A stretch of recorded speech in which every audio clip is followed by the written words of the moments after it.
mahasiswa yang mengambil MK ini ada berjumlah berapa ini? 55 ya.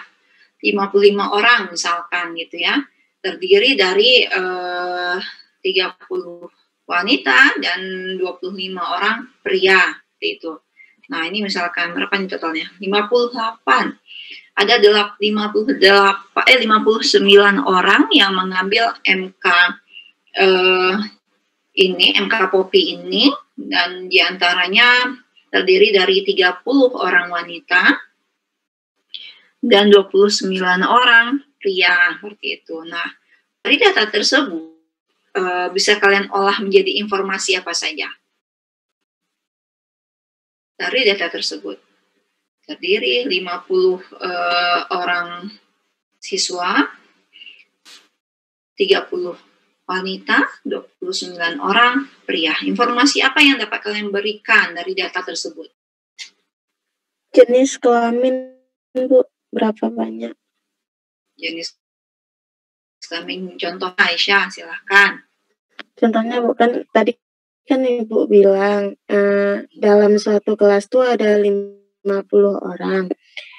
30 kan di situ berarti 50 orang tuh ada perempuan dan laki-laki. Dengan adanya data itu, Bu, kita bisa mengetahui berapa orang perempuan dan berapa orang laki-laki yang berada itu, Bu. Ya. Berapa orang prianya, berapa orang wanitanya.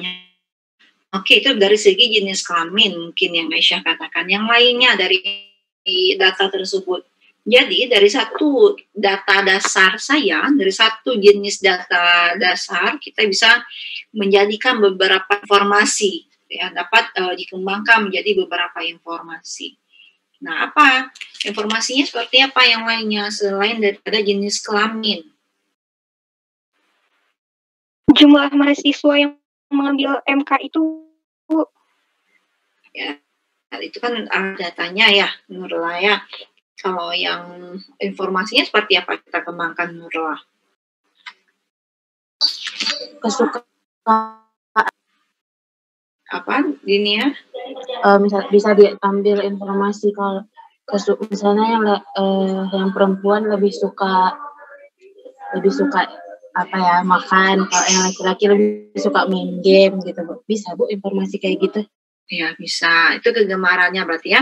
Nah, jadi dari data dasar itu kita bisa kembangkan gitu ya. Istilahnya seperti kita memperoleh hasil tangkap, melihat DNA hasil tangkap jenis ikan yang diperoleh gitu oleh si nelayan A ini. Ada ikan cakalang, tongkol, dan tuna misalkan seperti itu.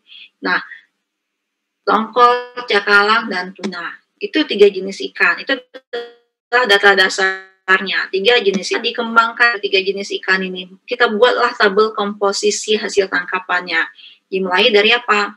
Nama spesies, kemudian nama latinnya, kemudian nama lokalnya, nama Indonesianya, kemudian apalagi bobot beratnya, apalagi ataupun bobot jumlah individunya gitu ya. Banyaknya individu dunia gitu ya. Jadi dapat kita kembangkan dari 3 data dasar tadi, kita kembangkan lagi sama seperti halnya seperti tadi ada 59 orang siswa, 30 terdiri dari 30 wanita dan 29 orang pria. Nah, tadi Dinia mengatakan dikembangkan lagi, Bu, dari 30 orang pria, 30 wanita dan 29 pria itu bisa kita kembangkan menjadi apa? Kegemarannya gitu ya.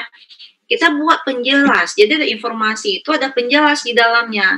Setelah kita melakukan pengolahan data, kita melakukan analisis data, ada penjelas yang menjelaskan hasil daripada pengolahan tersebut. Ada penjelas yang menjelaskan dari analisis tersebut. Nah, tadi seperti yang Nurullah katakan, jumlah mahasiswanya gitu ya, jumlah mahasiswanya itu sudah jelas gitu. Kemudian Aisyah mengatakan jumlah pria dan wanita itu dari segi jenis kelaminnya. Dinia mengembangkan lagi dari segi kegemaran ataupun hobi daripada setiap mahasiswa. atau bisa juga saya kembangkan. Kelas Poppy ini terdiri dari 59 orang, yang mana 30 orang wanita dan 29 orang laki-laki. Masing-masing memiliki kegemaran yang berbeda. Ada yang gemar apa tadi, makan bakso gitu ya, Linnea ya. Kemudian ada yang gemar membaca, menulis dan sebagainya.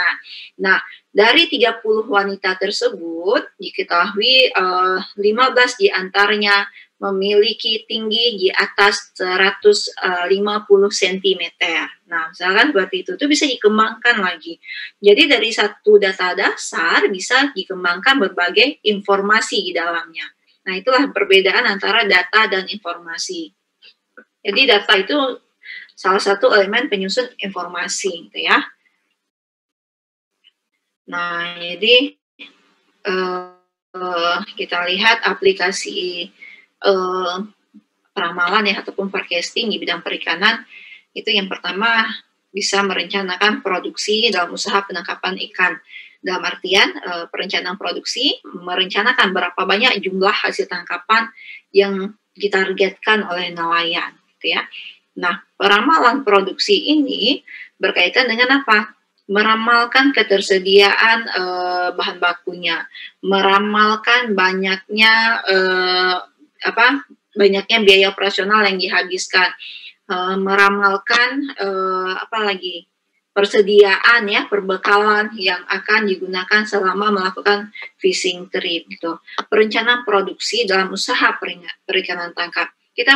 Saya trip penangkapan saya itu, target saya adalah trip mingguan gitu ya, selama 4 hari, 5 hari di perairan gitu ya. Kita sudah meramalkan, saya akan ada, karena palka saya kapasitas palka saya besar gitu ya, ukuran kapal saya besar gitu ya. Nah, saya meramalkan produksi ataupun hasil tangkapan yang saya peroleh juga penuh gitu, sampai dengan sekian ton misalkan, sampai dengan 1 ton gitu ya, sekian ratus kilogram misalkan, seperti itu ya. Nah, saya mau prediksi bahwa saya di perairan itu bakal 4 hari ataupun 5 hari. Nah, berapa banyak biaya perbekalan yang saya keluarkan? Perbekalan apa saja yang harus saya bawa? Berapa banyak bahan bakar yang harus saya bawa? Berapa banyak ransum yang harus saya bawa? Nah, itu berkaitan dengan perencanaan produksi, ya. Kita merencanakan gitu ya. Sehingga apa? Peramalan asumsi kita itu mendukung gitu ya, perencanaan tersebut mendukung asumsi kita gitu.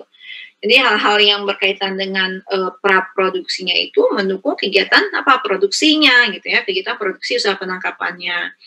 Nah, yang kedua itu peramalan kebutuhan konsumsi ikan. Nah, kalau kita sebagai seorang pedagang ini ya, sebagai seorang pedagang ikan misalkan, saya beberapa kali mengamati kondisi ya, keadaan pasar. Saya sering belanja di pasar Lambaru, itu bisa dikatakan setiap minggu, kalau tidak Sabtu atau Minggu, saya pasti belanja ke Lambaru gitu ya. Nah, jadi saya karena beraktivitas, orang di rumah juga tidak ada yang bisa istilahnya tinggal orang tua saya ya, ibu saya gitu ya. Nah, ketika saya bekerja, jadi anak saya dijaga oleh ibu saya. Nah, jadi saya meramalkan kebutuhan pangan di rumah itu sampai dengan seminggu itu, berapa banyak ikan yang dibutuhkan, berapa banyak sayur yang harus saya beli, berarti itu ya, yang tahan selama seminggu. Nah, itu kita sudah mulai merencanakan itu. Itu termasuk merencanakan kebutuhan pangan kita selama apa? Selama seminggu gitu. Kebutuhan konsumsi kita selama seminggu. Dan sering saya mengamati ya, saya ke Lambaru itu, saya lihat pedagang-pedagang ikan itu setiap minggunya ya, setiap minggu, saya tidak katakan setiap hari, saya tidak tahu setiap harinya, tapi setiap minggunya saya lihat jenis ikan yang mereka jual itu adalah sama ya, adalah sama. Dalam artian apa? Permintaan konsumen di pasar Lambaru tersebut, di lokasi yang saya beli tersebut adalah sama ya. Permintaan konsumen, kegemaran konsumen atas jenis ikan adalah sama gitu. Pernah satu waktu saya menuju ke pedagang B ya. Biasanya saya belanja di pedagang A, pedagang ikan